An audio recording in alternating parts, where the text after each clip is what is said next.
Now, we have two different reports you can run when it comes to submissions. You can run this report here, which is View Submitted Sessions Report, okay?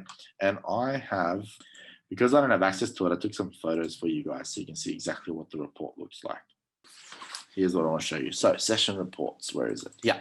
So what happens is when you run that View Submitted Session Reports screen, okay? And then for anyone that's wondering, I think this photo does show it if it loads. It's under CCS, Session Reports, okay? What you'll be able to do is you'll be able to view the submitted session for that period. So in this particular example, I did 7th of June to 13th of June, okay? I did all my children and run the report. You can also filter by an individual child if you want to see a specific session, a specific case, right?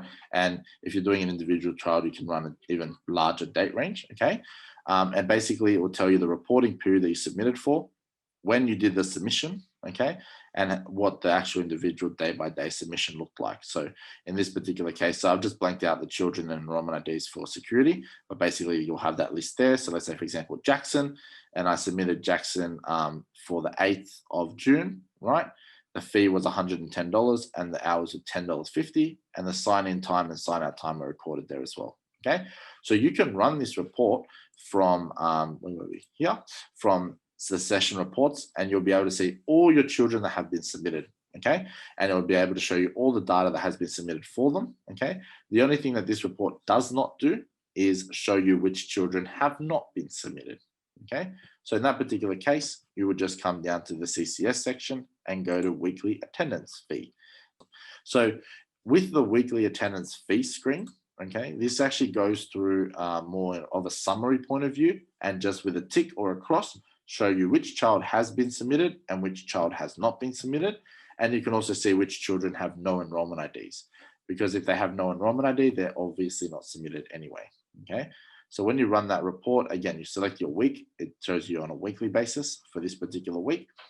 Albert, in this case, has an X, so they weren't submitted. If you have a child which wasn't submitted, you can actually click this little arrow button here, and it will just submit them straight there from that screen, okay? If there's an error, it'll come up on the right-hand side. It might be more elaborate, your error. It'll tell you exactly what it is. So like no enrollment exists or whatever the case is, and you'll be able to see it up here on the right-hand side. So yeah, and again, if you're on automation, OWNA will send you a report, like an email saying there were errors on your submission. Please come here, run this report and see which children it is, okay? And to help further filter things, you can run a report with just children with no IDs, okay? Especially when you're getting set up and you're pulling through your IDs. And you can also show just session CCS errors only.